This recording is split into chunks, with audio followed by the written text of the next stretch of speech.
Hey guys, this is Stary Writing Camp. In the last course, we talked about the importance of conflict in writing and introduced how to design it. Today, I will turn to another crucial aspect in plot design, dialogue.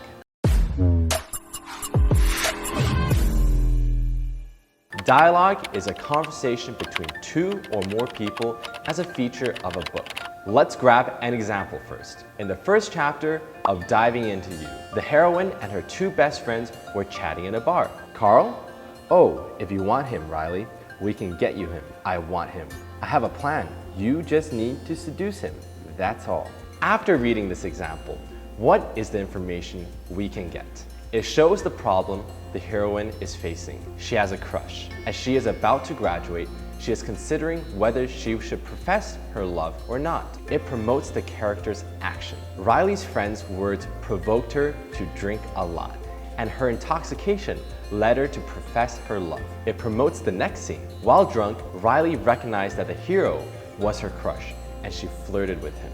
You see, even this short dialogue can have such effects on the whole story. Now, let's have a look at the functions of dialogue. It presents the characters. Dialogues can show the relationships, personalities, and actions of the characters. It sets the tone. Dialogues provide readers with hints about the type and emotional tone of the story, and they will give them different feelings. Thus, writers must pay extra attention to the opening dialogue.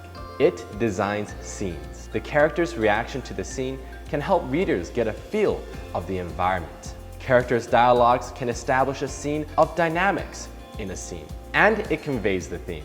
A story's theme is relatively abstract and macroscopic. Try not to use narrative language to express the theme in a teaching way, but to express it in dialogues. As we all know, dialogue is essential in every story, making the story powerful and attractive. But how to write engaging dialogue? Here are some short but practical tips. First, let yourself talk to the character. Imagine the dialogue style of the character. Second, read plays and movie scripts to learn the way characters might speak in such works. Also, change the previously written descriptive text into a dialogue or add a conflict into the scene with dialogue. At the same time, to make the dialogue more interesting, we need to pay attention to 1. Do not let the two participants in the dialogue directly show their purpose and add some suspicions, cover-ups, or intrigue. Number 2, let the characters have disputes instead of turning the dialogues into a Q&A.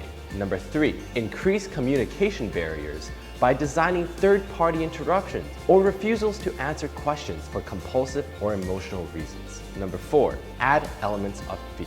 Number 5, arrange subtext into the dialogue like secrets, past relationships, background stories, memories, etc. Number 6, display significant deviations in the characters' personalities, like authoritative and stubborn roles, balanced and restrained roles, and hysterical and emotional roles. Number 7, compress the dialogue and use fewer long sentences and clauses to refine the conversation. Number 8, let the dialogue develop in accordance with the actions, silences, and changes in the environment.